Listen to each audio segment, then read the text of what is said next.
ബംഗാളിൽ മമതാ ബാനർജിക്ക് കാലിടറുന്നു. അവിടെ തൃണമൂൽ കോൺഗ്രസ് അധികാരത്തിന് പുറത്തേക്കാണ്. BJP അവിടെ ഒരു പക്ഷേ അധികാരം പിടിച്ചെടുക്കും എന്നൊക്കെയുള്ള ചില സൂചനകൾ വരുന്നുണ്ട്. ചില രാഷ്ട്രീയ നിരീക്ഷകരും ചില മാധ്യമ പ്രവർത്തകരുമൊക്കെ അത്തരത്തിലുള്ള ചില വിവരങ്ങൾ പങ്കുവയ്ക്കുന്നുണ്ട്. സാധ്യതകൾ തള്ളിക്കളയാൻ കഴിയില്ല. മമതയ്ക്ക് അവിടെ വലിയ ഭരണവിരുദ്ധ വികാരം നേരിടേണ്ടി വരുന്നു എന്നുള്ള ചില കാര്യങ്ങളാണ്. ഇപ്പോൾ ഏറ്റവും ഒടുവിൽ EDയുടെ റെയ്ഡുമായി ബന്ധപ്പെട്ട കാര്യങ്ങളുമൊക്കെ നമ്മൾ കണ്ടു. സുപ്രീം കോടതിയുടെ കനത്ത അടി, ശരിക്കും പറഞ്ഞാൽ മുഖമടച്ചുള്ളൊരു പ്രഹരമാണ് മമതയ്ക്ക് കിട്ടിയത്. പക്ഷെ അതുകൊണ്ടൊക്കെ മമത അടങ്ങുമോ, മമത തിരുത്തുമോ എന്നൊക്കെ സംശയമുണ്ട്. എങ്കിലും സാർ, പൊതുവേ ഈ ബംഗാളിനെ വിശകലനം ചെയ്യുമ്പോൾ തൊട്ടടുത്ത് ബംഗാളിന് കുറച്ചപ്പുറത്ത് കിടക്കുന്ന ഒരു സ്ഥലമാണ് ആസാം.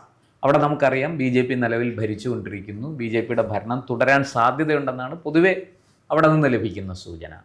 വടക്ക് കിഴക്കൻ സംസ്ഥാനങ്ങളിലെല്ലാം BJP ഏതാണ്ട് കാലുറപ്പിച്ചു കഴിഞ്ഞു. ഇത് വെച്ച് നോക്കുമ്പോൾ ബംഗാൾ മാത്രമാണ് അവിടെ ഒരു വ്യത്യസ്തമായ ഒരു രാഷ്ട്രീയവുമായിട്ട് നിലനിൽക്കുന്നത്. അതിന് ഈ 2026 മാറ്റം വരുമോ? ബംഗാളിലും ഈ പറഞ്ഞതുപോലെ താമര വിരിയുകയും ഒരു കാവ്യതരംഗം ഉണ്ടാവുകയും ഒക്കെ ചെയ്യുമോ? ഈ BJP അങ്ങനെയൊക്കെ അവകാശപ്പെടുന്നുണ്ട്. BJPക്ക് അത് അവകാശപ്പെടാം. പക്ഷേ അതിനെന്തെങ്കിലും വസ്തുതയുണ്ടോ? അതിൻ്റെ പ്രശ്നം വെച്ചാലേ, നമ്മൾ ബംഗാൾ രാഷ്ട്രീയം എടുക്കുമ്പോഴേ ബംഗാളിൻ്റെ ഒരു പൊളിറ്റിക്കൽ ഹിസ്റ്ററി എടുത്താലേ ബംഗാളിൻ്റെ രാഷ്ട്രീയം നിയന്ത്രിക്കുന്ന ഒരു ബംഗാളി ഭദ്രലോകം, ഒരു ബംഗാളി ഭദ്രലോകമുണ്ട്. എന്നാൽ അവരുടെ ബുദ്ധിജീവികളും സാഹിത്യകാരന്മാരും സാംസ്കാരിക നായകന്മാരും അവരെല്ലാം കൂടെ ചേർന്ന് അവരുടെ ചില രാഷ്ട്രീയ നിലപാടുകളാണ് യഥാർത്ഥത്തിൽ ബംഗാളിലെ ഒരു ബംഗാൾ പൊളിറ്റിക്സിനെ കൈകാര്യം ചെയ്തതിലെ ഏറ്റവും പ്രധാനപ്പെട്ട ഒരു വിഷയം. അപ്പോൾ ഇവിടെ ബംഗാളിലെ വലിയ പ്രഗത്ഭന്മാരായ കോൺഗ്രസ്സുകാർ ഭരിച്ചിരുന്ന സിദ്ധാർത്ഥ ശങ്കർ റായ് അതെ, ബംഗാൾ ഭരിച്ച ഏറ്റവും നല്ല മുഖ്യമന്ത്രിമാരിൽ ഒരാളായിരുന്നു. ഇച്ഛാശക്തിയുള്ള മുഖ്യമന്ത്രി, നമ്മുടെ കരുണാകരൻ്റെ കൂട്ട് നടത്താൻ തീരുമാനിച്ച നടത്തുന്ന ആളായിരുന്നു. BC റോയ് ഡോക്ടറായിരുന്നു. ഡോക്ടർ BC റോയ് മുഖ്യമന്ത്രിയുടെ ഓഫീസിൽ പോയിരുന്ന് ഫയലുകളെല്ലാം നോക്കും. വൈകിട്ട് വീട്ടിൽ വന്നിരുന്ന് രോഗിയെ ചികിത്സിക്കും, ഫയലും നോക്കും. വലിയ തിരക്കുള്ള ഡോക്ടറാണ്.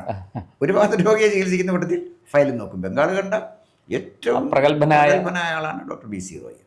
അപ്പോൾ ബംഗാൾ ഒരുപാട് ആളുകളെ കോൺട്രിബ്യൂട്ട് ചെയ്തിട്ടുള്ള, ഇന്ത്യൻ ചരിത്രം എടുത്താൽ ബംഗാളിൻ്റെ പിന്നിലെ എല്ലാ സംസ്ഥാനങ്ങളും കൂടെ നിൽക്കും. ഇന്ത്യയിലെ എല്ലാ സംസ്ഥാനങ്ങളും ചെയ്ത കോൺട്രിബ്യൂഷൻ ഒരു ഭാഗത്തും, ബംഗാൾ ചെയ്ത കോൺട്രിബ്യൂഷൻ മറുഭാഗത്തു നിന്ന് വെച്ചാൽ പോലും ബംഗാളിൻ്റെ തട്ട് താഴെയിരിക്കും. അത്ര വലിയ പാരമ്പര്യമാണ്. ഇന്ത്യൻ നവോത്ഥാനം ആരംഭിച്ചത് തന്നെ ബംഗാളിലാണെന്ന് പറയാം. അപ്പോൾ ആ ഒരു ചരിത്ര പാരമ്പര്യമുള്ള ഒരു ജനതയാണ് ബംഗാൾ. സ്വാമി വിവേകാനന്ദനെ ലോകത്തിന് സമ്മാനിച്ചത് ബംഗാളാണ്. ബംഗാളിന് പാളിച്ച പറ്റുന്നത് 971 ഇന്ത്യയെ പാകിസ്ഥാനുമായിട്ട് യുദ്ധം വന്നപ്പോഴേ ബംഗ്ലാദേശിൽ നിന്ന് ധാരാളം അഭയാർത്ഥികൾ ഇന്ത്യയിലേക്ക് വന്നു. ആ ഇന്ത്യയിലേക്ക് വന്ന കൂട്ടത്തിൽ കൊടും ക്രിമിനലുകളും റോഹിംഗ്യൻ ക്രിമിനലുകളും ഒക്കെ ഇവിടെ വന്നു. അവരവിടെ വന്നിട്ട് സർക്കാരിൻ്റെ സ്ഥലങ്ങളിൽ അവിടെ ഇവിടെയൊക്കെ താമസിച്ചു. ചിലർക്ക് അവർ കയ്യേറി, ചിലർക്കൊക്കെ ഗവൺമെൻറ് സ്ഥലങ്ങളൊക്കെ കൊടുത്തു, അവർ താമസിപ്പിച്ചു. അവരെ CPM ഒരു വോട്ട് ബാങ്ക് ആക്കി മാറ്റി. അവരെ CPMൻ്റെ ദയാദാക്ഷിണ്യത്തിലാണ് അവർ പിന്നീട് അവിടെ നിന്നതും അവരുടെ അവകാശങ്ങളൊക്കെ കിട്ടിയതും. ജ്യോതി ബസു ഭരിക്കാൻ തുടങ്ങിക്കഴിഞ്ഞപ്പോൾ കൃത്യം അവരുടെ വോട്ട് കമ്മ്യൂണിസ്റ്റ് പാർട്ടിക്കുള്ള വോട്ടുകളാക്കി അദ്ദേഹം മാറ്റി. അപ്പോൾ മറ്റു വോട്ടുകൾ എവിടെ പോയാലും ഈ വോട്ട് അവർക്കുള്ളതാണ്. അപ്പോൾ ബംഗാളിലെ ഏതാണ്ട് ചില ഭാഗങ്ങളിലൊക്കെ അവരുടെ കേന്ദ്രീകരണം ഡെൻസിറ്റി കൂടുതലാണെങ്കിലും ചിലത് കുറവാണെങ്കിലും താരതമ്യേന ബംഗാൾ രാഷ്ട്രീയത്തിൽ ഈ കുടിയേറ്റ മുസ്ലിങ്ങളുടെ ബംഗ്ലാദേശിൽ നിന്ന് സ്വാധീനം വളരെ വരുന്നത്. സത്യത്തിൽ ബംഗ്ലാദേശിൽ നിന്ന് മുസ്ലിങ്ങൾ മാത്രമല്ല വന്ന ഹിന്ദുക്കളും വന്നിട്ടുണ്ട്. അവർ വളരെ ഷാറ്റഡ് ആയിട്ട് പലയിടത്തും പോയി, മറ്റു പലയിടത്തുനിന്നും ആളുകൾ വന്നിട്ടുണ്ട് അവിടെ. പക്ഷേ ഇവർ വളരെ യുണൈറ്റഡ് ആണ്. അവരൊരു വോട്ട് ബാങ്കാണ് ഈ റോഹിംഗ്യൻ. കാരണം അവരുടെ ഒരു സാഹചര്യം കൊണ്ട് അവരവിടെ ഒരുമിച്ച് നിൽക്കുകയും അങ്ങനെ ഒരു വോട്ട് ബാങ്കായിട്ട് രൂപപ്പെടുകയും ചെയ്യും. അല്ല, സാഹചര്യം മാത്രമല്ല, അവരുടെ മതവിശ്വാസവും അങ്ങനെ ആയിരുന്നു. കാരണം അതൊരു മുസ്ലിം ഐഡൻറ്റിറ്റി വരും, സ്വാഭാവികമായ കാര്യം. അപ്പോൾ അങ്ങനെ അവരൊന്നിച്ചു നിന്നു. റോഹിംഗ്യൻ അഭയാർത്ഥികളും അതാണ് ചെയ്തത്. ഇവരെ വെറും ഒരു വോട്ട് കുത്തുന്ന യന്ത്രങ്ങൾ മാത്രമായിട്ടാണ് ജ്യോതി ബസു കരുതത്. അവർക്കൊരു ഫെസിലിറ്റിയും കൊടുത്തില്ല. അവരവിടെ താമസിക്കുന്ന സ്ഥലങ്ങളിലൊക്കെ അവരുടെ സ്ഥിതി വളരെ ശോചനീയമായിരുന്നു. പക്ഷേ കൃത്യമായിട്ട് ഇവർ പോയി വോട്ട് ചെയ്യും. പിന്നെ ഇവിടെ ഉണ്ടല്ലോ ബ്രിഗേഡ് ഗ്രൗണ്ടിൽ നടക്കുന്ന പ്രകടനങ്ങളിൽ പരിപാടികളിൽ പങ്കെടുക്കും, മുദ്രാവാക്യം വിളിക്കും, കൊടി പിടിക്കും. ഇതൊക്കെയായിരുന്നു അവരുടെ ജോലി. അത്യാവശ്യം എല്ലാ ഇലക്ഷനും പോയി വോട്ടും ചെയ്യും. അങ്ങനെയാണ് 33 വർഷം ബംഗാൾ ഭരിച്ചത്. എന്ന് പറഞ്ഞാൽ ബംഗാളി ഭദ്രലോകിൻ്റെ സ്വാധീനത്തെക്കാൾ കൂടുതൽ കുടിയേറ്റക്കാരായ ആളുകളായിരുന്നു ആ ഗവൺമെൻറ്റിനെ നിലനിർത്തിയിരുന്നത്. അപ്പോൾ ഭദ്രലോകിൽ നിന്ന ജ്യോതി ബസുവിനെ പോലെ ഒരു പ്രഗത്ഭൻ മുഖ്യമന്ത്രിയായിരിക്കുമ്പോൾ അതിനെ എതിർക്കാൻ വേറെ ആരും ഇല്ലല്ലോ. ജ്യോതി ബസുവിന് പിന്നെ അപ്പുറത്ത് ബാലൻസ് ചെയ്യാൻ വേറെ ഒരു നേതാവ് ഇല്ല. ഒരു പരിധി വരെ സിദ്ധാർത്ഥ ശങ്കറെ ഉണ്ടായിരുന്നു. അദ്ദേഹത്തിൻ്റെ കാലം ഇന്ദിരാഗാന്ധിയുള്ള അഭിപ്രായ വ്യത്യാസം വന്നപ്പം അദ്ദേഹം അങ്ങ് അപ്രസക്തനായല്ലോ. അവിടെയാണ് ബംഗാളിൻ്റെ തകർച്ച തുടങ്ങുന്നത്. അപ്പോൾ അദ്ദേഹം പോയി. പിന്നെ ബംഗാളിൽ നിന്നും നല്ല ഒരു നേതാവ് ഉയർന്നു വന്നില്ല. വന്ന ആളുകളെയൊക്കെ അങ്ങ് ഡൽഹി പോയതുള്ളൂ. ഇപ്പോൾ പ്രിയരഞ്ജൻ ദാസ് മുൻഷി അദ്ദേഹം വന്നു. അദ്ദേഹം പിന്നെ നേരെ അങ്ങോട്ടങ്ങ് പോയി. പിന്നെ അല്ലാതെ പ്രമുഖരായ രാഷ്ട്രപതിയായിരുന്ന പ്രണബ് മുഖർജി അദ്ദേഹം ഈ പറഞ്ഞതുപോലെ ഡൽഹിയിലേക്കായിരുന്നു. പ്രണബ് മുഖർജി പിന്നെ ഒരിക്കൽ പോലും ഒരു പോപ്പുലർ ലീഡർ ആയിരുന്നില്ല. അദ്ദേഹം ഒരു ബുദ്ധിജീവി ആ ഒരു ലെവലിലാണ് പോയത്. പ്രിയരഞ്ജൻ ദാസ് മുൻഷി, ദീപാ മുൻഷിയുടെ അദ്ദേഹം അങ്ങനെ ആയിരുന്നില്ല, നല്ല പോപ്പുലറായ സമർത്ഥനായ നേതാവായിരുന്നു. ഇതാണ് ബംഗാളിൻ്റെ ഒരു രാഷ്ട്രീയ പശ്ചാത്തലം. അങ്ങനെയാണ് 33 വർഷം ജ്യോതി ബസു ഭരിക്കുന്നത്. അപ്പോൾ ജ്യോതി ബസു ഭരിക്കുമ്പോൾ ജ്യോതി ബസു ബോധപൂർവം കാര്യമായ ഒരു വികസനം അവിടെ കൊണ്ടുവന്നില്ല. ജ്യോതി ബസു വളരെ ബുദ്ധിമാനാണ്. വികസനം വരുമ്പോൾ എന്ത് ചെയ്യും?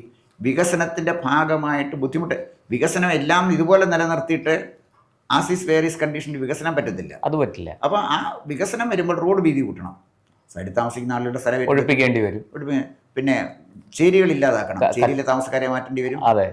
ഇങ്ങനെ വികസനം എന്ന് പറയുന്നതേ വേണ്ട, നമ്മൾ ഇങ്ങനെയൊക്കെ അങ്ങ് ഭരിച്ചു പോയാൽ മതി. ഇവന്മാരൊക്കെ പഠിച്ച് മിടുക്കന്മാരായിട്ടൊക്കെ വന്നാലും നമുക്കതൊരു നാശമാണ്, ഇവരിങ്ങനെയൊക്കെ തന്നെ കിടക്കട്ടെ. കമ്മ്യൂണിസ്റ്റിൻ്റെ അടിസ്ഥാന സ്വഭാവം അതാണ് ജ്യോതി ബസു ചെയ്തത്. ഒരു വികസനവും കൊണ്ടുവന്നില്ല. ജ്യോതി ബസുവിന് ശേഷം ബുദ്ധദേവ് ഭട്ടാചാര്യ വന്നു. ബുദ്ധദേവ് ഭട്ടാചാര്യ അദ്ദേഹം ഒരു നാടകപ്രവർത്തകനായിരുന്നു. പക്ഷേ എങ്കിലും ബുദ്ധദേവ് ഭട്ടാചാര്യ ഇതുപോലെ ജ്യോതി ബസുവിനെ പോലെ രാഷ്ട്രീയ തന്ത്രം അറിയുന്ന ആളായിരുന്നില്ല.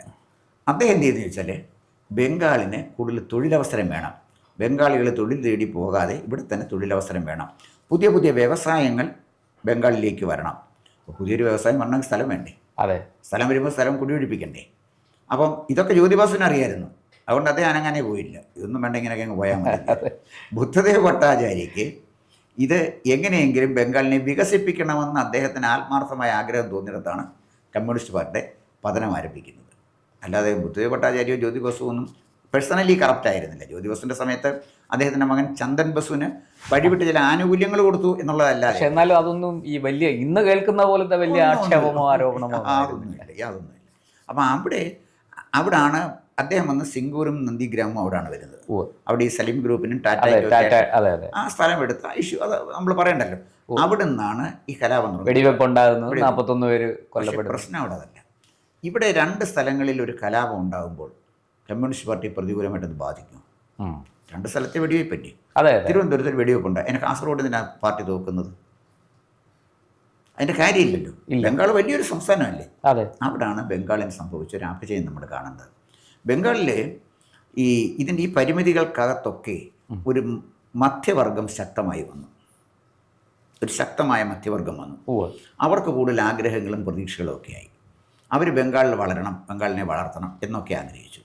പക്ഷേ പരമ്പരാഗതമായ ഈ പിന്തിരിപ്പൻ നിലപാടിലാണ് പാർട്ടി നിന്നത്. പിന്നെ party system, party cadre, local committee തൊട്ട് ബ്രാഞ്ച് കമ്മിറ്റി തൊട്ട് ഏതാണ്ട് ജില്ലാ കമ്മിറ്റി വരെയുള്ള പാർട്ടി സിസ്റ്റം വളരെ കറപ്റ്റായിരുന്നു.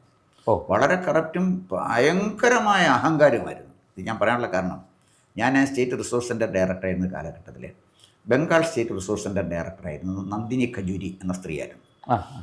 ഒരു സഹോദരിയെ പോലെ എനിക്ക് വലിയ സ്നേഹവും ബഹുമാനമാണ്. അവരും അതുപോലെ തിരുവനന്തപുരത്ത് വന്നാൽ അവരെ ക്ഷേത്രങ്ങളിലോ കൊണ്ടുപോകുന്നൊക്കെ ഞങ്ങളാണ്. വലിയ നല്ല ഒരു സ്ത്രീയാണ്, നല്ല ആഠ്യത്തുള്ളൊരു സ്ത്രീയാണ്. അപ്പം ബംഗാളിൽ ഞാനൊരു സെമിനാറിനായിട്ട് പോയപ്പോൾ എനിക്കവിടെ താമസ സൗകര്യങ്ങളൊക്കെ ഏർപ്പെടുത്തിയതൊക്കെ നന്ദിനി ഖജൂരിയാണ്. നന്ദിനി ഖജൂരിയുടെ ഭർത്താവ് ഖജൂരി ബംഗാൾ CPMൻ്റെ ബംഗാൾ സെക്രട്ടേറിയറ്റിലെ പാർട്ടി സെക്രട്ടേറിയറ്റ് മെമ്പറാണ്. വളരെ പവർഫുള്ളാണത്. കൽക്കട്ട കോർപ്പറേഷനിലെ പാർട്ടിയുടെ ആളാണ് ഈ ഖജൂരി. അപ്പോൾ ഖജൂരി എന്നോട് ചോദിച്ചു, നിങ്ങൾക്ക് പിന്നെ എവിടെയെങ്കിലും പോയി ലീഡേഴ്സിനെ ആരെങ്കിലും കാണുന്നു ഇടതുപക്ഷ? അന്ന് ഞാൻ കോന്നി CPM ലോക്കൽ കമ്മിറ്റി മെമ്പറാണ്. അപ്പോൾ ഞാൻ പറഞ്ഞു, എനിക്ക് ബുദ്ധദേവ് ഭട്ടാചാര്യ കണ്ട എനിക്ക് വലിയ ഇഷ്ടമാണ്. കാരണം അദ്ദേഹം താമസിക്കുന്ന സാൾട്ട് ലേക്കിൻ്റെ തീരത്തുള്ള വസതി ഞാൻ കണ്ടു. ഒരു ചെറിയ ഓടിട്ട ഒരു വസതി, അവിടെ പോലീസുകാരൻ പോലും ഇല്ല, അതിൻ്റെ മുന്നിൽ ഒന്നുമില്ല. മുഖ്യമന്ത്രിയുടെ വസതിയാന്ന് പറയുമ്പോഴേ നമ്മൾ വസതിയാണെന്ന് അറിയത്തുള്ളൂ. ബംഗാളിലെ വെറും സാധാരണക്കാരൻ താമസിക്കുന്ന ഒരു വീട്. ഈ ലാളിത്യമൊക്കെ എനിക്ക് വളരെ ഇഷ്ടപ്പെട്ടു. പിന്നെ ബിമൻ മോസ് ആ പിന്നെ അവിടുത്തെ ലെഫ്റ്റ് ഫ്രണ്ടിൻ്റെ കൺവീനറായിരുന്നു. അതെ ഇവരോടൊക്കെ എനിക്ക് ബഹുമാനം തോന്നിയിട്ടുണ്ട്. പിന്നെ വിവേകാനന്ദൻ്റെയും സുഭാഷ് ചന്ദ്രബോസിൻ്റെയും നാടല്ലേ, അതർവൈസ് എൻ്റെ ബംഗാളിനോട് ബംഗാളികളോട് നമുക്ക് വലിയ ആരാധനയാണ്. രവീന്ദ്രനാഥ് ടാഗോർ, അരവിന്ദ് ഘോഷ്. അപ്പം നമ്മൾ പഠിച്ചത് മുഴുവൻ ബംഗാളിനെ കുറിച്ചും ആ ബംഗാൾ സംഭാവന ചെയ്ത മഹാന്മാരെ കുറിച്ചും പഠിച്ചു വളർന്നൊരു തലമുറയാണല്ലോ നമ്മുടെ. അതെ. അപ്പോൾ അത് കൊണ്ട് ഞാൻ പറഞ്ഞു അങ്ങനെ അദ്ദേഹമില്ല, മുഖ്യമന്ത്രി ഇല്ല, നമുക്കൊരു കാര്യം ചെയ്യാം, വിമൻ ബോസിനെ കാണാമെന്ന് പറഞ്ഞു. ഞങ്ങൾ പോയി വിമൻ ബോസിനെ കണ്ടു. അദ്ദേഹം ചെറിയൊരു ഫ്ലാറ്റില്ല, ഒരു 1 ബെഡ്റൂം ഫ്ലാറ്റാണ് താമസിക്കുന്നത്. ലെഫ്റ്റ് ഫ്രണ്ടിൻ്റെ കൺവീനറാണ്. അവിടെ ഈ ഒരു ഡബിൾ സെറ്റി ചൂരൽ കസേര, അതിന് കുഷനും ഇല്ല, 2 സിംഗിൾ സെറ്റി, ഇത്രയേ ഉള്ളൂ, ചൂരൽ കൊണ്ടുള്ള ഒരു ടീ പോയി, വേറെ ഒന്നുമില്ല. അദ്ദേഹം നിലത്താണ് കിടക്കുന്നത്. ആ വീട്ടിൽ വേറെ ഒരു ഫർണിച്ചറും ഇല്ല. അപ്പോൾ അദ്ദേഹം പറഞ്ഞു, എനിക്ക് നിങ്ങൾക്ക് ചായ ഒന്നും തരാനൊക്കത്തില്ല, ഞാനൊരു ക്രോണിക് ബാച്ചിലറാണ്, അതുകൊണ്ട് വേണമെങ്കിൽ ഞാൻ ചായ ഇട്ടുകൊണ്ട് തരാം എന്ന് പറഞ്ഞു. ഞാൻ പറഞ്ഞു ചായ വേണ്ടെന്ന് പറഞ്ഞാൽ അതൊക്കത്തില്ല, ഒരു ബംഗാളിയുടെ വീട്ടിൽ വന്നിട്ട് നിങ്ങൾക്ക് ചായ കഴിക്കാതെ പോകാൻ പറ്റില്ല, അത് ഞങ്ങൾ വിടുന്ന പ്രശ്നമില്ല. കാരണം ആതിഥ്യ മര്യാദ, ഒരു ബംഗാളിയുടെ വീട്ടിൽ വന്നിട്ട് നിങ്ങൾക്ക് ചായ കഴിക്കാൻ പോകാൻ ഒക്കത്തില്ലെന്ന് പറഞ്ഞു. അദ്ദേഹം ബംഗാളിയായി, ഒരു കമ്മ്യൂണിസ്റ്റുകാരൻ്റെ വീട്ടിൽ വന്നിട്ടല്ല അല്ല പറഞ്ഞത്, ബംഗാളിയുടെ വീട്ടിൽ വന്നിട്ട്. അപ്പോൾ പിന്നെ അവർ പറഞ്ഞു, ഞങ്ങൾ പറഞ്ഞു ഒരു ശരി നമുക്കൊന്ന് ചായ ഇടാമെന്ന് പറഞ്ഞു. അദ്ദേഹം വിളിച്ച് ഞങ്ങൾ പോയി ഒരു പാലൊന്നുമില്ല, കട്ടൻ ചായ കഴിച്ച കാര്യം. അദ്ദേഹം കേരളത്തിനെക്കുറിച്ച് നന്നായിട്ട് പഠിച്ചിട്ടുള്ള ഒരാളാണ്, നല്ല മനുഷ്യനാണ്. ഇപ്പോഴും അദ്ദേഹം സജീവമായിട്ട് അവിടെ ഉണ്ട്. പക്ഷേ എനിക്ക് എന്നോട് ചോദിച്ചു എവിടെയാണ് നിങ്ങൾക്ക് സ്ഥലം കാണേണ്ടത്. അപ്പോൾ ഞാൻ പറഞ്ഞു ഒരു പിന്നെ അവിടെ ഒരു ഫോറസ്റ്റ് ഏരിയയിലൊരു നല്ല സരോജിനി നായിഡു സംഗീത കോളേജിൻ്റെ പേര് അങ്ങനെയാണെന്ന് എൻ്റെ ഓർമ്മ, അവർ നടത്തുന്ന ഒരു സ്പോൺസർ ചെയ്തിരിക്കുന്ന ഒരു കോളനിയുണ്ട്. ബാബുൽ സംഗീതത്തിനെക്കുറിച്ചൊക്കെ അപ്പോൾ അതിൻ്റെ കോളനിയുടെ ഭാഗത്ത് അവർ ഡെവലപ്പ് ചെയ്ത ഒരു സംഗീതമാണ്, അവരത് പഠിപ്പിക്കുന്നൊരു സ്ഥലമാണ്. അപ്പോൾ അത് കാണാമെന്ന് പറഞ്ഞ് ഞങ്ങൾ പിന്നെ അവിടെ പോയി. ജംഗൽ മഹൽ ഫോറസ്റ്റ് അങ്ങനെയാണ് അതിൻ്റെ പേര്. അപ്പോൾ ഞാനവിടെ ചെന്നപ്പോൾ ഒരു ചെക്ക് പോസ്റ്റിൽ ഈ വണ്ടി വന്ന് നിന്നപ്പോഴേ അദ്ദേഹത്തിൻ്റെ കൂടെ ഞാൻ ജീപ്പിലാണ് പോകുന്നത്. അപ്പോൾ ഡ്രൈവർ അടുക്ക് ഞാൻ ഇപ്പുറത്ത് അദ്ദേഹമാണ്. അപ്പോൾ എന്നെ കൊണ്ടുപോകുന്നത് പിന്നെ പ്രശാന്ത് ചാറ്റർജി എന്ന് പറയുന്ന അവിടുത്തെ ഏരിയ കമ്മിറ്റി മെമ്പറാണ്. കണ്ട സത്യജിത്രയുടെ കൂട്ടിരിക്കും, നല്ല സൗമ്യനാണ്. അദ്ദേഹത്തിൻ്റെ വീട്ടിലൊക്കെ എന്നെ കൊണ്ടുപോയി, എന്തൊരു ആതിഥ്യ മര്യാദ സ്നേഹമാണെന്നറിയാം. അപ്പോൾ മലയാളികളോട് ഭയങ്കര ഇഷ്ടമാണ് അവർക്ക്, വലിയ ഇഷ്ടം. അവിടെ ചെന്നപ്പോൾ ഒരു ഫോറസ്റ്റ് റേഞ്ച് ഓഫീസർ ഈ ഇതിൻ്റെ വന്ന് ആരാണെന്ന് നോക്കാനായിട്ട് വന്നപ്പോഴേ പ്രശാന്ത് ചാറ്റർജിയാണ്. അദ്ദേഹം പെട്ടെന്ന് സല്യൂട്ട് ചെയ്തു. പാർട്ടി ഏരിയ കമ്മിറ്റി സെക്രട്ടറിയെ റേഞ്ച് ഓഫീസർ സല്യൂട്ട് ചെയ്തു. പിന്നെ അദ്ദേഹത്തിന് എസ്കോർട്ട് ചെയ്താണ് വന്നത്. ഒരു മന്ത്രിയെ കൊണ്ടുപോകുന്ന പോലെയാണ് അദ്ദേഹത്തിനെ കൊണ്ടുപോയത്. പക്ഷേ ഞാൻ മനസ്സിലാക്കിയതും പ്രശാന്ത് ചാറ്റർജി ജെന്റിൽമാൻ ആയിരുന്നു. പല പാർട്ടി കേഡറും ഇത് വല്ലാതെ ദുരുപയോഗപ്പെടുത്തി ചൂഷണം ചെയ്തു. ചിലയിടത്തൊക്കെ വളരെ വലിയ കറപ്ഷനായിരുന്നു നടന്നത്. ലാൽഗഡിൽ അങ്ങനെ കണ്ടെന്ന ആ സ്ഥലത്തിൻ്റെ പേര്, അവിടുത്തെ ഏരിയ കമ്മിറ്റി സെക്രട്ടറിയുടെ വീടിന് തീയിട്ടിട്ട് നാട്ടുകാരെ അതിന് ചുറ്റും നൃത്തം ചെയ്യുമായിരുന്നു. അന്ന് ഇത് ടെലിവിഷനിൽ കാണിച്ചു. അപ്പം ഞാൻ ചോദിച്ചു, ഞാൻ ഖജൂരിയോട് ചോദിച്ചു, എന്താ മിസ്റ്റർ ഖജൂരി ഇതിങ്ങനെ സംഭവിച്ചതെന്ന് ചോദിച്ചു. അദ്ദേഹം പറഞ്ഞു, ഞങ്ങളുടെ പാർട്ടിയുടെ